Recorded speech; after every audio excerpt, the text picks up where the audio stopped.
Welcome to Ummul Madaris Model School, Faisalabad. Assalamu alaikum warahmatullahi wabarakatuh, students.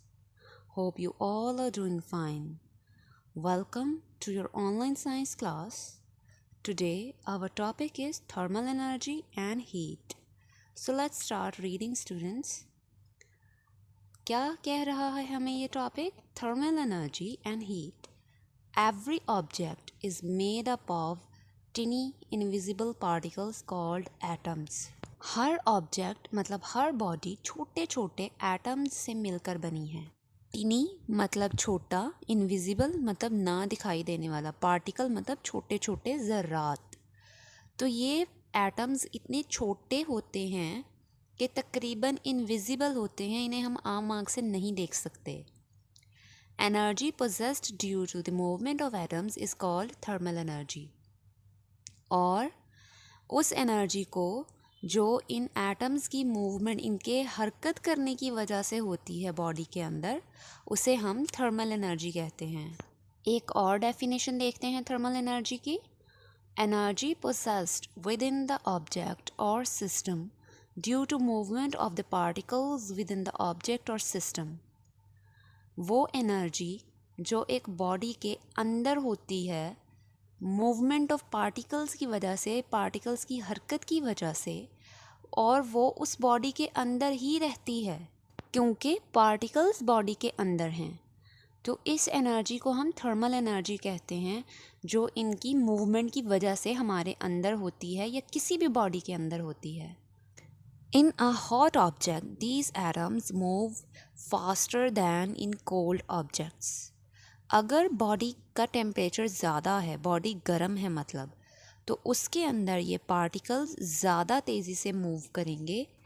और अगर एक body का temperature ठंडा है मतलब वो कोल्ड है, तो उसके अंदर इन पार्टिकल्स की मूवमेंट इतनी तेज़ नहीं होगी. तो अगर ये तेज़ी से पार्टिकल्स मूव कर रहे हैं, इसका मतलब ये है कि उसके अंदर थर्मल एनर्जी ज़्यादा है. So hot objects have more thermal energy. इसी वजह से हॉट ऑब्जेक्ट्स में ज़्यादा थर्मल एनर्जी होती है. When a hot object is touched with a cold object, thermal energy is transferred from the hot to the cold objects. जब एक hot object को मतलब गर्म बॉडी को कम गर्म बॉडी के पास लेकर आया जाता है या टच करवाया जाता है, तो क्या होता है? हीट ट्रांसफ़र होती है. थर्मल एनर्जी ज़्यादा जिन पार्टिकल्स के पास होती है, वो अपनी एनर्जी आगे वाले पार्टिकल्स को ट्रांसफ़र करना शुरू कर देते हैं, जैसे कि आप स्क्रीन पर देख सकते हैं स्टूडेंट्स. और इस तरह से क्या साबित होता है? One thing is for sure, thermal energy flows from hot body to a cold body.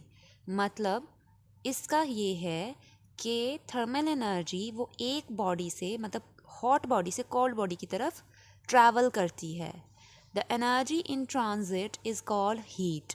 और इस एनर्जी को जो मूवमेंट में होती है, जो ट्रांसफ़र होती है, ट्रांजिट का मतलब जो मूवमेंट में है, तो इस एनर्जी को, मूवमेंट वाली एनर्जी को हमने क्या कहना है? हीट कहना है. It is called energy in transit because it transferred between two objects. और इसको हम एनर्जी ट्रांजिट क्यों कहते हैं, मतलब मूवमेंट वाली एनर्जी क्यों कहते हैं? क्योंकि ये एक बॉडी से दूसरी बॉडी में ट्रांसफ़र हो जाती है, एक बॉडी से दूसरी बॉडी में जाने की अहलियत रखती है ये. हीट ज़्यादा टेम्परेचर वाली बॉडी से लो टेम्परेचर वाली बॉडी के अंदर ट्रांसफ़र हो जाती है. Thus thermal energy and heat are kinetic in nature. क्योंकि ये मूव करती हैं दोनों एनर्जीज़, इसलिए ये काइनेटिक हुई अपनी नेचर में. काइनेटिक कौन सी एनर्जी होती है स्टूडेंट्स? हमारी बहुत डिटेल में इस बारे में बात हो चुकी है. काइनेटिक एनर्जी मूवमेंट वाली एनर्जी होती है.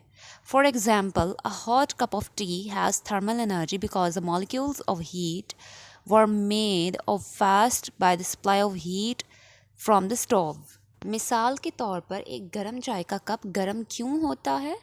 क्योंकि उसके अंदर ज़्यादा थर्मल एनर्जी होती है. और वो एनर्जी कहाँ से आती है? क्योंकि मॉलिक्यूल्स, चाय के मॉलिक्यूल्स बहुत तेज़ी से मूव करते हैं, क्योंकि उसे चूल्हे से हीट एनर्जी मिली हुई होती है. आई होप आज का लेक्चर आपको समझ आया है स्टूडेंट्स। अगर इसमें किसी भी किस्म की परेशानी है या कोई कॉन्सेप्ट आपको समझ नहीं आया है तो वो आप मुझसे ज़ूम मीटिंग में क्लियर कर सकते हैं। अपना काम नीटली किया करें और अगर वो अंडरलाइन करने वाला है तो अंडरलाइन करके सेंड किया करें। Thank you so much. अल्लाह हाफिज़ एंड टेक केयर।